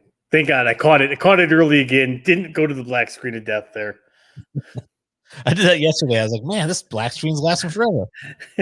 So that's the one I always remember. Like, once we go to that break and we got to air that, cut away from it, because otherwise you're just going to have like 30 seconds of just straight black screen. I have a question. So I teased it yesterday, but I wasn't sure if you had prepared 5 quotes to do a round 2 of the movie quote game. I did not. So I think we should still do this, because yours is way cooler than what I could do, because nobody wants to listen to me do terrible voice imitations, including me. Everybody does a Christopher Walken. I mean, come on. No, it's my guy. Why are you messing with my guy? Mine is that's Joe Dirt. That was from Joe Dirt. Mine is mine's actually an impression of an impression, but it goes Frankenstein never scared me. Marsupials do, because they're fast and they die. That's crazy. So yes, I did not have time to prepare, because some of us have jobs to go to, Wayne. Oh, okay. And it's like I said, I'm still in training, so I haven't learned all the ropes of my job yet. So I don't know when I can have screw off time and when I can't yet. All right, that's cool. Yeah, I did come up with 5, and again, I got the sound effects and everything like that. And I'll give them to you. These ones I think are easier, especially if you're a sports movie guy, like you say. You know, we're both sports movie guys. I think these ones are a little bit easier than the ones I did the first time around. Once I kind of gauged your level, I guess. I tried to keep it so the audience can play too. Yeah, definitely. If anybody has the answers to some of these questions, what we did last time is I like to read the quote with 0 inflection, and then if you can't get that, I have the actual audio quote, so I don't have to do the impression. I can just kind of play it and go from there. Any way you want to do it, I will probably go 2 for 5. I'm calling it right now. Over under is at 2.5. Right. The first one I have for you, sports movies, as I mentioned, and this one is blank. You think you're talking to? This ain't nutso. This ain't that dope head on the roof taking orders from you. I got to hit the soundbite. Yeah, maybe when you hear the voice, you can kind of picture the actor. Because I'm already picturing it in my head and I can't think of it. So I'm hoping the voice recognition helps. Here's the clip. Think you talking to, man? This ain't nutso. This ain't that dope head on the roof taking orders from you.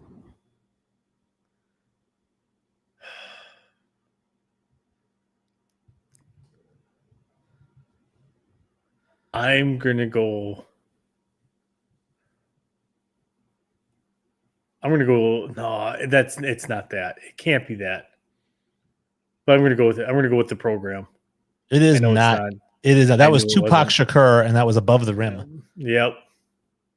He's talking to his brother, played by Leon, in the cemetery, and Leon says to him, because he's like, "Hey, we're brothers, we'll be partners," and Leon goes, "Doing what? Selling that crap? You that dumb?" That's when he's like, "F you think you're talking to?" Yeah. Yep. All right, so 0 for 1, but we got 4 more. Like I said, they do get a little bit easier as we go along here. The second one is, again, if you don't get it on the quote, you're definitely going to get it when you hear it. But I'll read it, and you should be able to get it from this.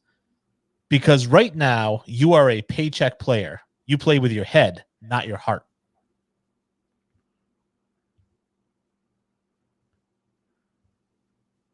Yeah, I need the clip. All right, here the voice. I got to cut. I got a couple of them in my head. Yeah, very distinct voice. It should give it away. Right now, you are a paycheck player. You play with your head, not your heart. Yeah, as soon as I heard the voice, it gave it away. Which was one of my choices, but I had 3 choices. So that would be Jerry Maguire. That is Jerry Maguire, Tom Cruise. He's having that little speech with Cuba Gooding Jr. out in front of the stadium. And I think when Cuba gets on the bus, right? He's like, "No heart, I'm all heart, mother effer." All right, the third one, again, if you've seen the movie, this is going to be just absolutely easy right off the bat. Andre does not eat raw meat because Andre is a vegetarian.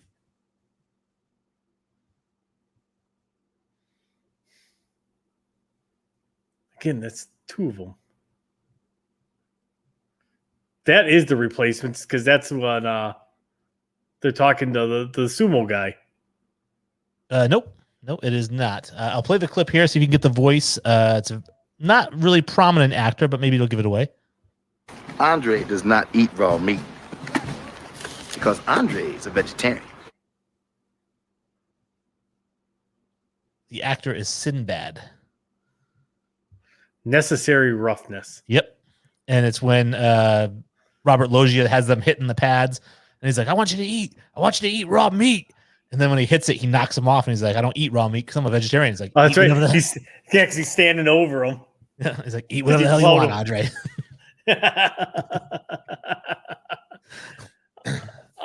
I may hit my over-under here. I don't know. All right, we'll see. So the next one, I guess they get a little bit easier. So this one here is, who is this? This is like the greatest troubadour of all time is who it is. Just read me the quote again. Who is this? This is like the greatest troubadour of all time is who it is. All right, now I got to hear the clip. I don't think I'm getting this one. This is like the greatest troubadour of all time is who it is.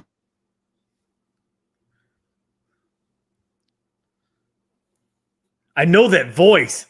Yeah, I give you a clue that may not give it away, but the song that he's talking about is He Stopped Loving Her Today by George Jones. I don't know who that is. Okay. Well, George Jones is one of the greatest country singers of all time, and He Stopped Loving Her Today is widely considered the greatest country song of all time.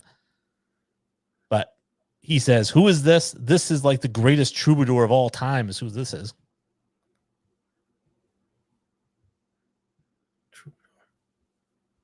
Can I hear the soundbite one more time? One more time. Here we go. Who's this? This is like the greatest troubadour of all time is who it is. It's Woody Harrelson. It sounds like Woody Harrelson. All right. I'm trying to think what sports movie he was in. It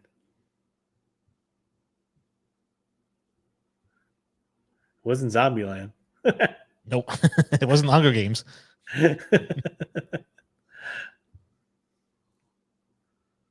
I'm gonna kick myself for getting this wrong, but I'm trying to think. I don't even know what movie he would have been in. And I think you will kick yourself because I actually voted this as the #1 sports movie in history.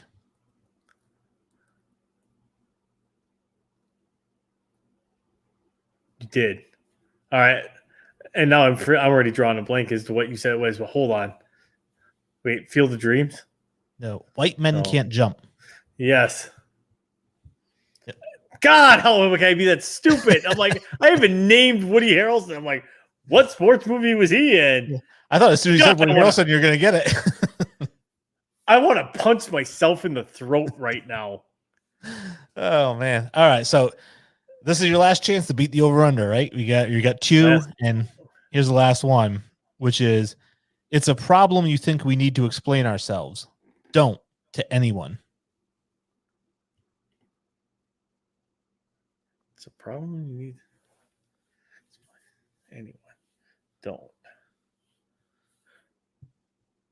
All right, I need to hear the clip. All right, I think the voice will give it away, but here we go. It's a problem you think we need to explain ourselves. Don't. To anyone.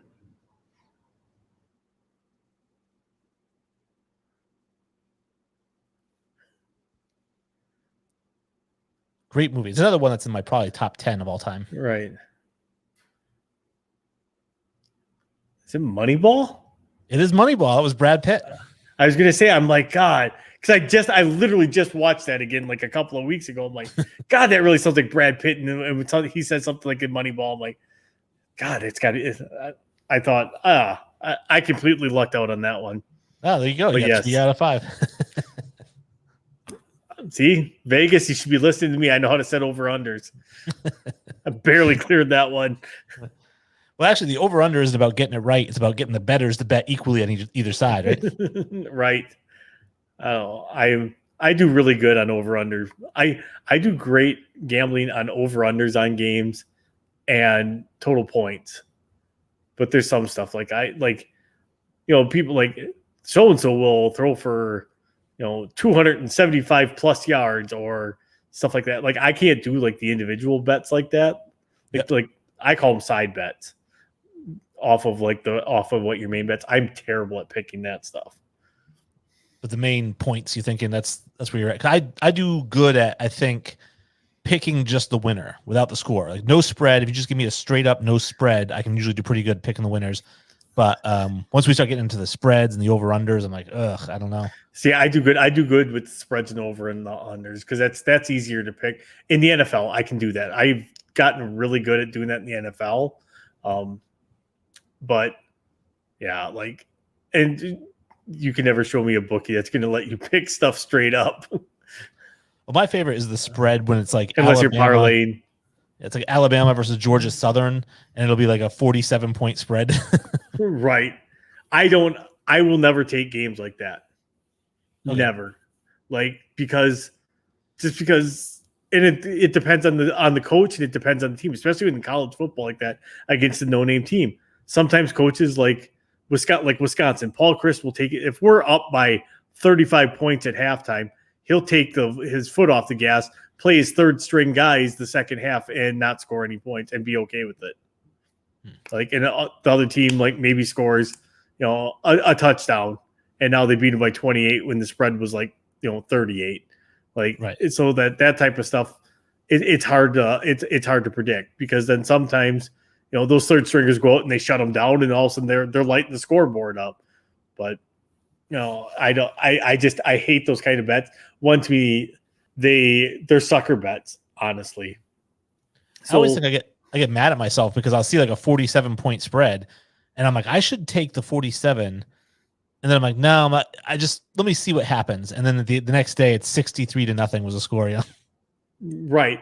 But to me, they're sucker bets because like when you get a spread that big, you have to look at who the coach is, what's their history. Are they one that will not, let off the throttle at all? Because they play these teams. Those teams are getting paid basically money to come get throttled by them. Mm-hmm. So they'll say, hey, Tosin, do you want to come play us for $300,000 for your university? You're like, okay, because that's a lot of money to that university, right. And they're going to look at that game like, oh, Alabama versus Tosin. All right, we're going to set the spread at like 52.5. And the score is going to be like 73-3 or something. So I call them sucker bets because it takes is one off day for that team. Like, and by off day, I mean, Bama beats them 56-10, and they only beat them by 46 when the spread was 52. There's too much room. There's too much room for error in there, and I don't like that. And I just feel that way with anything. It's so much luck. Like, you don't know what's going to happen. Even with the NFL's, over under, maybe over under 52, and you're looking at two teams like, oh man, both these offenses are lights out. This is going to be a barn burner game. I'm taking the over, and then it ends up being like 13-10. Right, and that's kind of how I do it a lot of times. And so like I have a system on how I do things. Like if they're like, oh, the over under is 53. And one team's like the number one ranked team in the league for passing, but the other team's like the number one ranked team for running, I'm probably going to take the under because that running game is going to end up slowing the clock down. And it's going to cause, that's an automatic 10 points right there that it's going to take off the total. Right. But then, of course, you also run in the situation where the running back has 2 90-yard touchdown runs that game. At that point, the defenses are both in trouble. So yeah, it's just I like it, and I pick and choose my over under bets like that because sometimes you'll see over under, like you might see like Cleveland or Baltimore, two pretty good defenses going up against two pretty decent offense, but you'll see like the over under set at like 46. Right. I'm taking that bet every day of the week on the over. Because it's pretty easy for them to go over 46. Okay. Even though you got the two running backs in Cleveland, they're going to run the ball 40 times. Right, but they're more receiving backs than anything. And then you have Lamar Jackson that can take off and run, and that's one play, and they scored. So that's why everybody's got their own methodology is how they like to do things. So literally, see, way to go. We're giving people like tips on how to go gamble.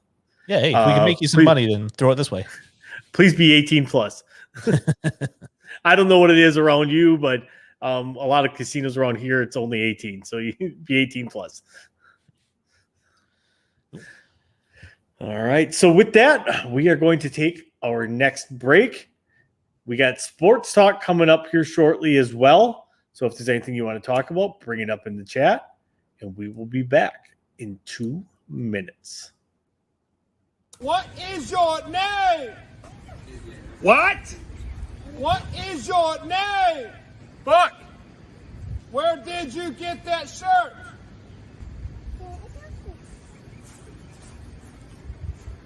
It's funny that you should ask that. Head over to manhourradio.com. You can pick up the shirt up. $15.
Welcome back to the Man Hour Radio with special guest Wayne G.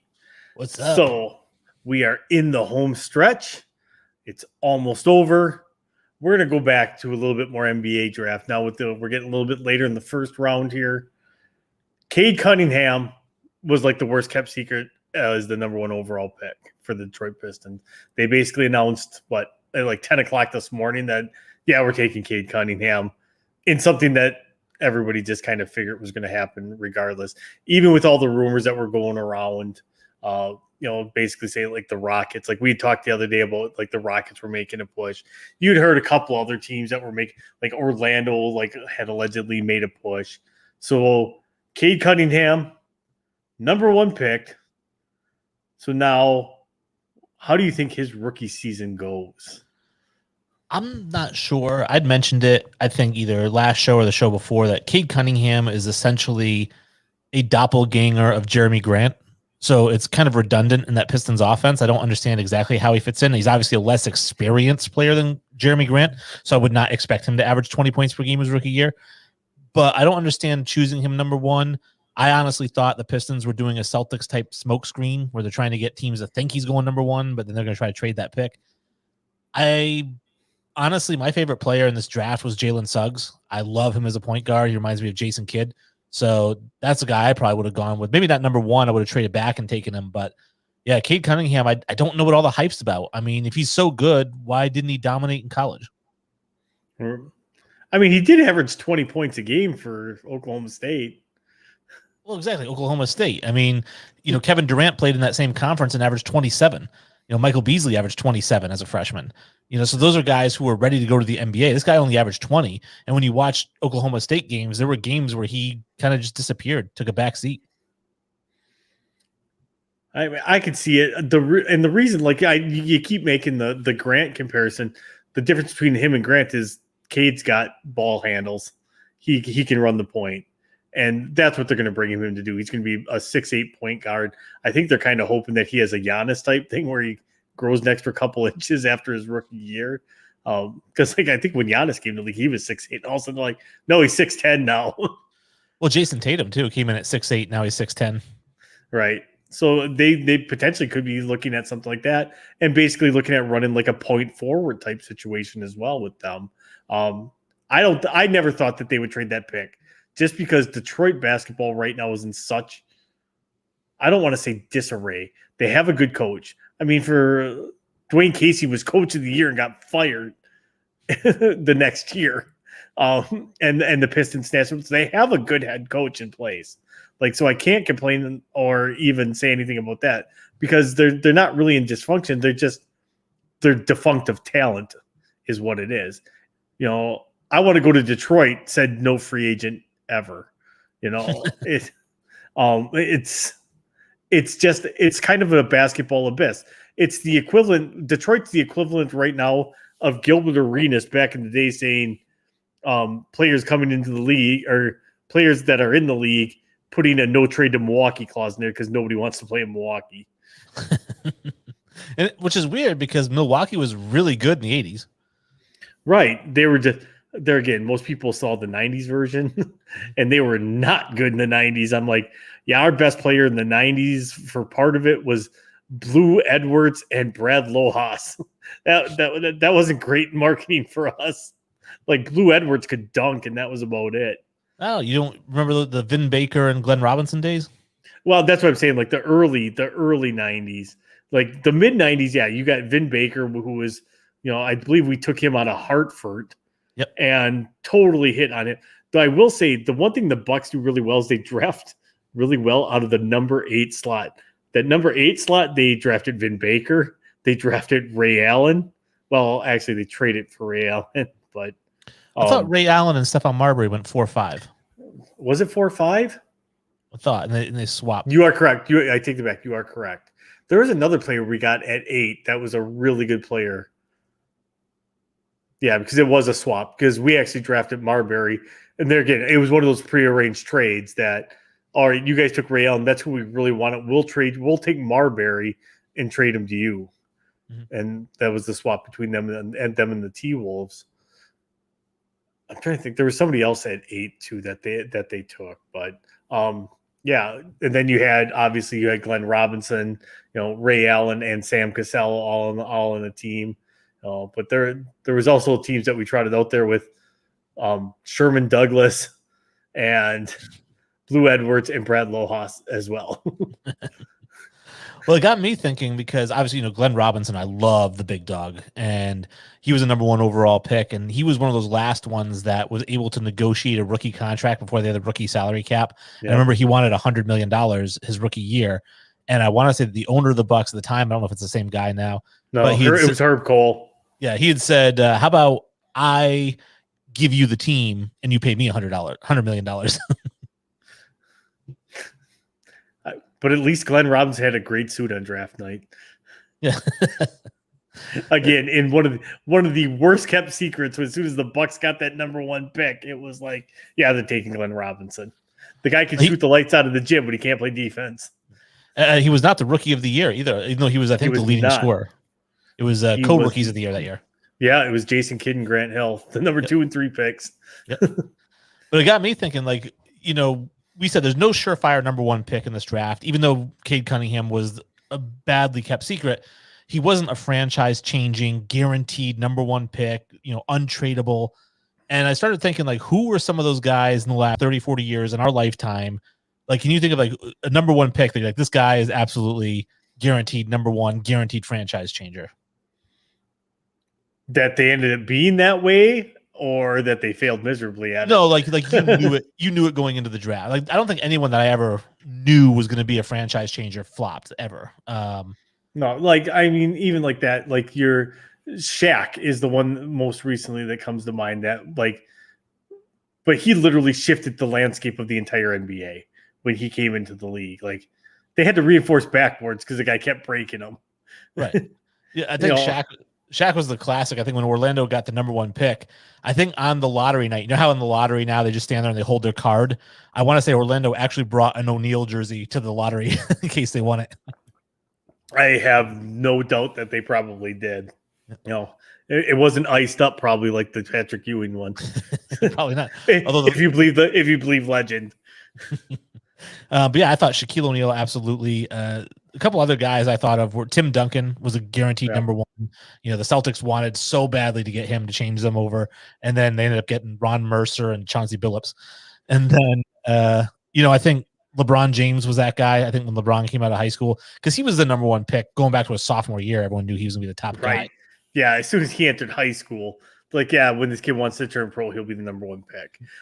For God's sakes, his senior year of high school, ESPN aired every single one of his basketball games. His high school games. That was when the love affair began, huh? 100%. I just remember, why are we watching high school basketball? They're like, LeBron James. I'm like, okay. And the other guy, I think the fourth one, because I had 4 of them, and the fourth guy, I go back to 1984, taken ahead of Michael Jordan, is Hakeem Olajuwon. Yeah.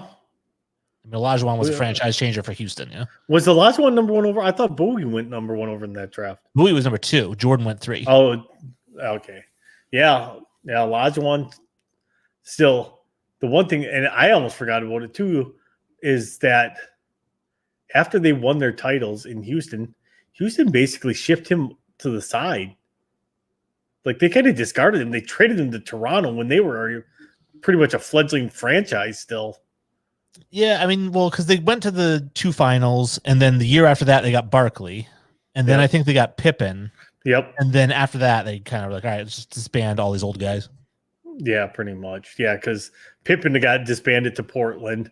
Olajuwon went to Toronto. Did Barkley just retired? Yeah, I was gonna say Barkley just retired after that because he didn't play for anybody after the Rockets. I think you could probably throw Allen Iverson in there as a number 1. I don't know if he was a guaranteed. He was pretty close though. Yeah, that was about as money as you could get there as well.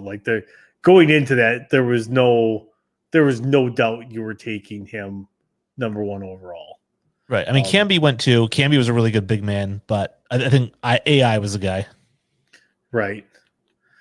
Yeah, there's a couple of them, but for me, a slam dunk number 1 is for me is like you said, the franchise. We can go back now and talk about how was this guy, how was Kobe not the number 1 overall pick? He went I believe he was he was number 13 pick. The Charlotte Hornets. And I still remember that.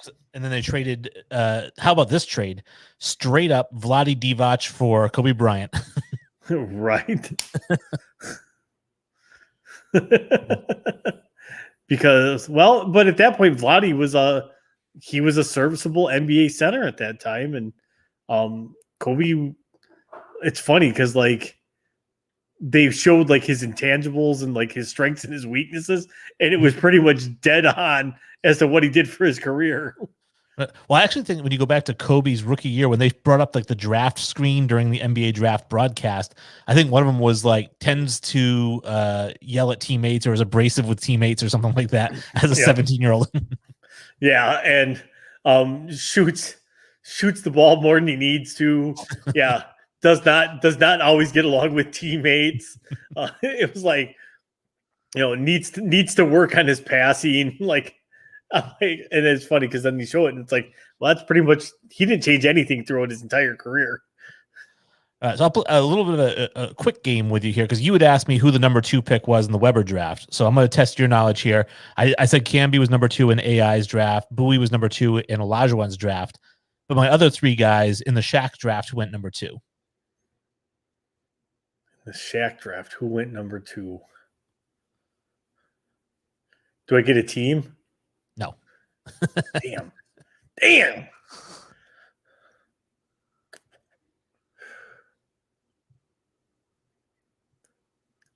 I'll pass for that for 300, Alex. Alonzo Mourning. Was it Zoe? Yeah, Zoe went 2, Leitner went 3. Jimmy Jackson went 4, LaFonso Ellis was 5. Oh, Jimmy Jackson. I used to love you, Jimmy Jackson. I was a big Jimmy J. So at the time that he was at Ohio State, one of my cousins played softball for the Ohio State women's softball team, and so she had met Jimmy Jackson, and like she had talked about how like he was just a really nice guy, like, and I became like instantly, because she would always tell me stories about like Jim Jackson, and instantly became like a huge fan of him just because like he was an all around like just good person. Yeah, and he was one of the 3 J's there in Dallas. He was, yeah. You had Jim Jackson, Jamal Mashburn, and Jason Kidd. Yep. All right. How about Tim Duncan's draft went number 2? What year was it? Was that 99? 97. I'll give you a team if you want. That's the Nets.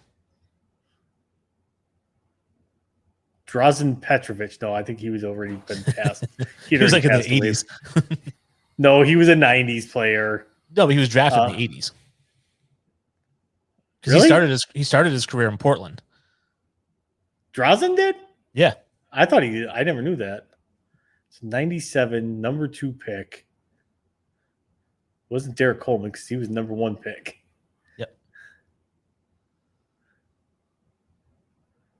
I almost broke out Kendall Gill, but that was an early 90s pick.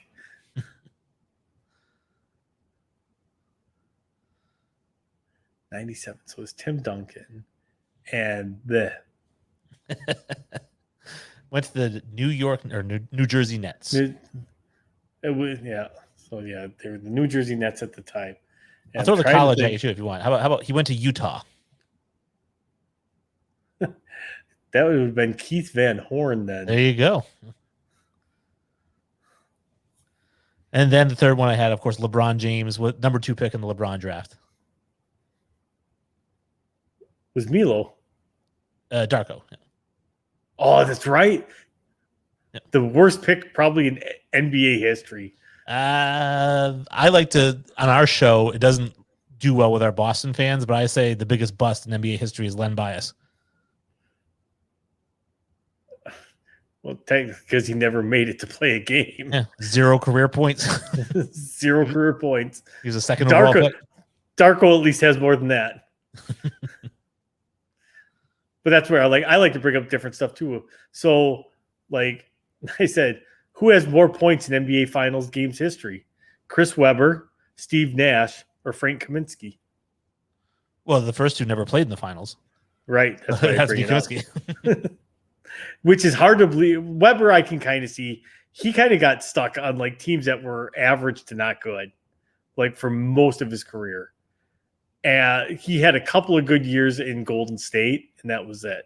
Those Sacramento teams pushed the Lakers to 17. I suppose, yeah, the Sacramento teams. Yeah, but like in Washington, he never really did. Yeah. Like they weren't that great. It's so I don't know. Did you know when Washington drafted Juwan Howard, who was his teammate in Michigan, Weber did not want Juwan Howard. He told them to pick a different player, Kevin Garnett. Got to see. I saw KG play his rookie year. They did an exhibition game against the Bucks in Green Bay it was called the Brown County Arena, like a little tight. It's where like the UWGB Phoenix play, and it was a tiny little. Basically, you could barely even call it a gym, but I got to see him play as an 18-year-old because I was 18 at the time. And I'm like, man, just think that could be me, except I did not have the athletic ability of Kevin Garnett at that age. Wasn't 6'11"? I was not. I was 6 foot and fat. Fat. So that's a good one though. I like that game. So who do you think your biggest bust at number 1 in the last 20? We're just going to go 20 years. Who's your biggest bust at number 1 in the last 20? Anthony Bennett. It's a tie. It's a tie for me between him and Kwame. Oh, then you are not talking basketball. Kwame Brown had a decent career, man. He played like 14 years in the league. You know, he averaged double digits with the Lakers. He averaged double digits with the Wizards. I mean, he didn't do what you would expect from a number 1 pick, but who did in that draft? Tyson Chandler, Eddie Curry. Yeah. That was a crappy draft. It was that for all because that was the last. I believe that was the last year of the high school.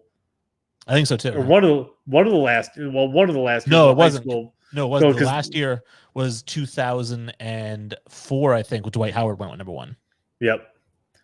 I was gonna say I know it was towards the end because that was actually one of the deciding factors to get rid of the direct to NBA because of how bad that draft went for the guys that went. But yeah, Anthony Bennett, I think, played 2 or 3 years in the league and averaged was 5 points a game or something. I have Greg Oden on there as one. I mean, too bad because again, loaded with potential, just couldn't stay healthy. Right. Yeah. Oden was more like as soon as, but the thing is, he was injury plagued when he was at Ohio State. So it's nothing that they didn't know that he didn't have issues. And that was my biggest issue with him. At Ohio State, it was his thumb, though. It was his knees in the pros. Right. Yeah. Because he was one of the first pros to have microfracture knee surgery and actually come back from it. Right. And because I had that surgery as well. And that's when they were like, you're done. You cannot run on hard surfaces anymore because you could actually knock where your microfracture is. And what we did, because what they do is if you've ever had they basically drill into the bone and let it bleed out and form a new layer. Mm-hmm. And it hardens up. But there again, it's basically like a really hard scab on there and it can be knocked out. And they have to start the whole process over again or do a knee replacement. Right. Yeah, I also had Michael Olowokandi, the Candy Man. Oh, yes. Olowokandi. Was that in the 2000s, though? I think that might have been 98. Yeah, I was going to say. No, hang on. No, it might have. So hang on. Let me just I'm doing the math in my head. I thought Olowokandi was in the 90s. I know that. 99 was Brand. I think 2000 was Kenyon Martin. It must have been 98. All right, we're going to check this out. 1998 NBA draft. I think. Yep, it was 98. Yep. So Olowokandi, then Mike Bibby, and a guy we referenced the other night. We went to your blue chips was Rafe LaFrentz. Rafe LaFrentz, Kansas. Yeah. Antoine Jameson at 4. Loved Antoine Jameson and Vince Carter. Who went number 5. Yep. Number 6 was Robert Traylor. 7, you had White Chocolate Jason Williams. Nice. Number 8, you had Larry Hughes. Number 9, I don't know. I never heard of this guy, Dirk Nowitzki. I don't know who that is. Yeah.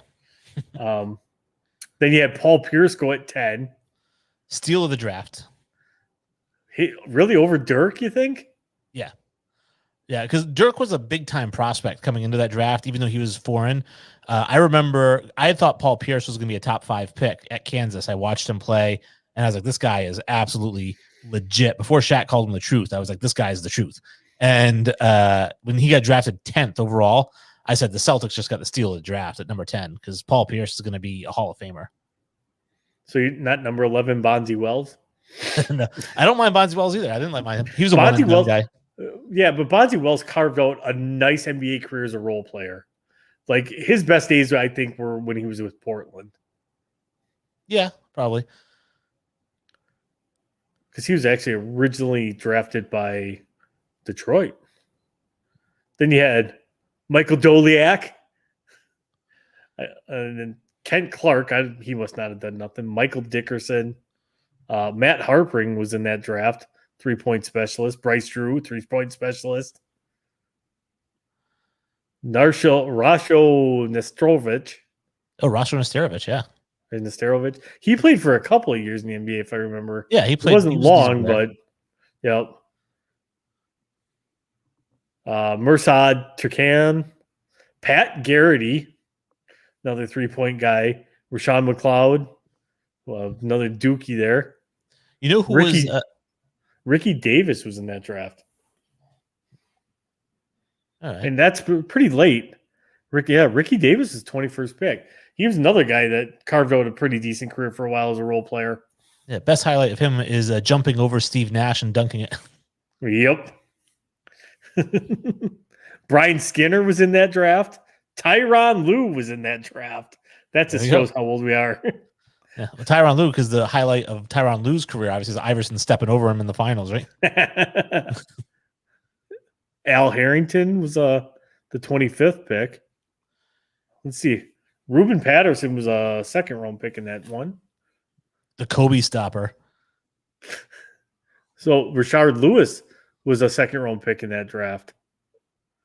Who was a pretty dang good player. Let's see if they even recognize any other names that even played like meaningful minutes after that. Nah, that's pretty much the last name. Now, you know who in the last 30 years, I believe, was a Milwaukee bust that I thought was going to be amazing was, it just slipped my head again now. The kid from North Carolina that went behind Bogut. Marvin Williams. Oh, Marvin, yeah.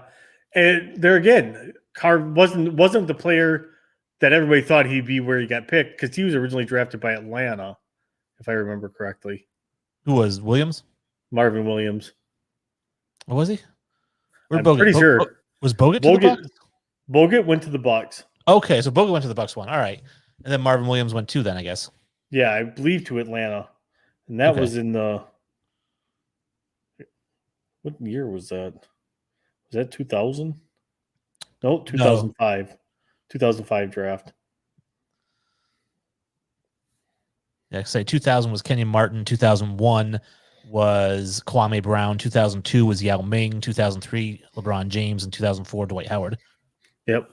So yeah, Bogut was number 1. Marvin Williams to Atlanta number 2. Darren Williams, who was a good player, to Utah at 3. Chris Paul at number 4. Nice. Wake Forest. Yep. And then a bunch of people that was not a very good draft class either, outside of your top 4. But with that, it is time for us to say goodnight. Good night, sweetheart. Well, it's time to go. And that is it. So, Wayne G, it's been a pleasure all week having you here. As always, we appreciate you coming in, stepping in, helping us out. Why don't you send us out tonight? Sure. With your way. Send us out your way. Oh, wait, I don't know if I have the I don't have my my button because I crossed out the button when I did the I think I did. Let me just check something. That might be it. Hand. Nope, that's the Jets thing. All right, so I used to have a button on there. I have Kenny Smith, and I usually say, Kenny, what time is it? And it's him going, it's over. It's over. But I canceled out that button to put the movie quote on there. All right. Man Over Nation, it's been a pleasure. We will catch you again next week. Catch us on Sunday night. We'll be back live. It'll be me and somebody. I don't know who will be with me. It's like playing roulette lately. So, Man Over Nation, have a great weekend.